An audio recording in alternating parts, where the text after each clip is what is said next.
Bon voyage.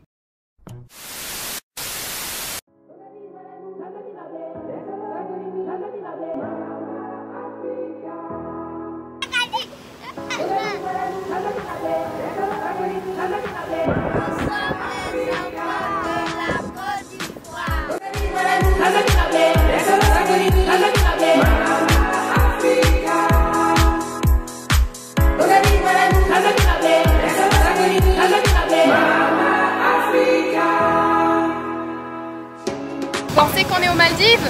Non. Vous pensez qu'on est aux Seychelles? Non. Hawaï? Non. Haïti? Non. Ici c'est la Côte d'Ivoire.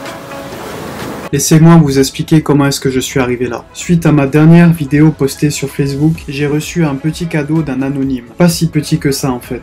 Mon cher Nader, je tenais par ce présent à te remercier pour ce que tu fais pour la Côte d'Ivoire à travers tes vidéos. Ainsi, je te remets cette carte qui te conduira vers nos trésors cachés le long du littoral ivoirien. Transmise de génération en génération dans ma famille, je te la lègue et je sais que tu en feras bon usage. Nous voici donc partis en quête, Farah et moi.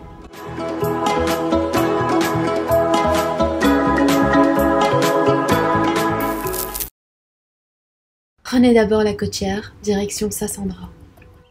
Juste avant d'arriver au village d'Akakro, vous trouverez une piste en terre rouge à gauche en haut de la colline, qui vous enfoncera dans la brousse. La forêt dense et verdoyante s'offre à vous. Vous arriverez alors au village d'Agbego, là où vit le peuple Néo.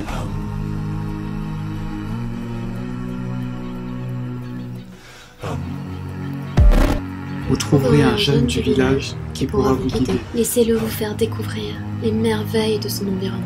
Un spectacle de la nature s'offre à vous. Plage déserte, lagune limpide et peu profonde qui se jette dans l'océan, à travers une passe que vous franchirez en pirogue ou à la nage pour les plus courageux.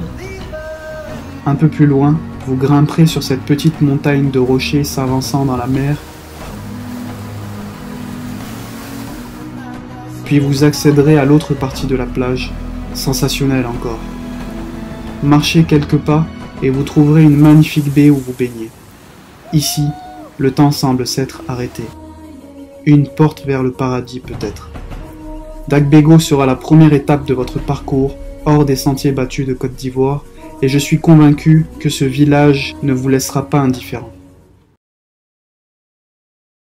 La suite de votre périple vous conduira au bout de la ville de Sassandra, où vous trouverez une piste de brousse qui vous conduira droit vers l'océan.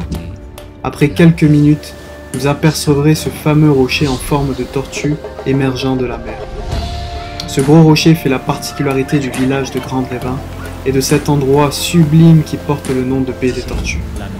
Petit village pittoresque de pêcheurs, vagues déferlantes les unes après les autres, se heurtant contre la roche, où les enfants apprennent à glisser dès leur plus jeune âge. En parlant d'eux, vous vous y attacherez très vite. Demandez-leur de vous faire découvrir leur lieu de vie. Promenade, rire, joie et innocence seront au rendez-vous.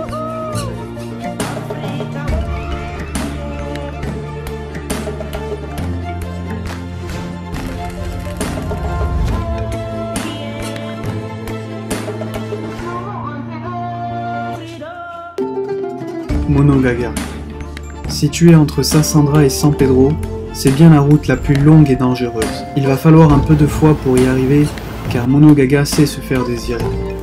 Une fois sur place, vous allez découvrir un joli petit village de pêcheurs où les Libériens, Ghanéens et Ivoiriens vivent ensemble et en harmonie. Vous trouverez une forêt qui était impénétrable à l'époque. Des génies s'y trouvaient. La particularité de Monogaga, ce sont ses pirogues colorées accostées dans la mer ainsi que ses cabanes multicolores.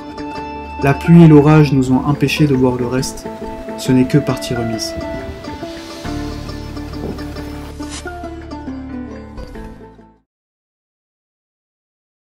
La baie des Sirènes. Direction l'ouest, Grand Bérébi. Avez-vous déjà entendu parler de Mami Ota, la sirène? Les ancêtres racontent qu'ils l'ont aperçue dans cette baie, raison pour laquelle ils lui ont donné le nom de baie des Sirènes.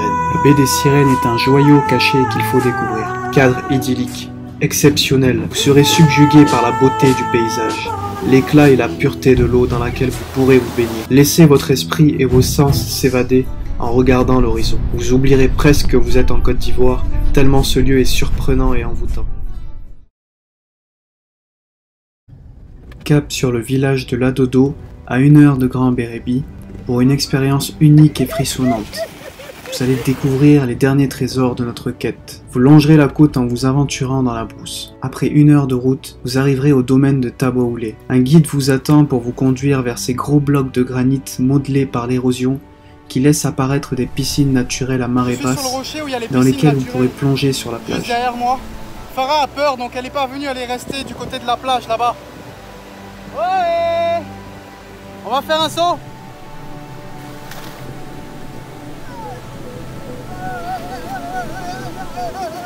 Déserte, authentique et sauvage, vous vous sentirez seul au monde au milieu de ce chef-d'œuvre de Dame Nature. Hasard ou miracle, votre guide vous emmènera ensuite voir un fromager qui prend ses racines sur un rocher. Le chant des oiseaux, cette petite brise qui vous caresse le visage, c'est ça le paradis. Un moment inoubliable, si vous cherchez bien, vous trouverez un petit banc abandonné sur une petite colline donnant sur la mer. Ce lieu est un véritable havre de paix.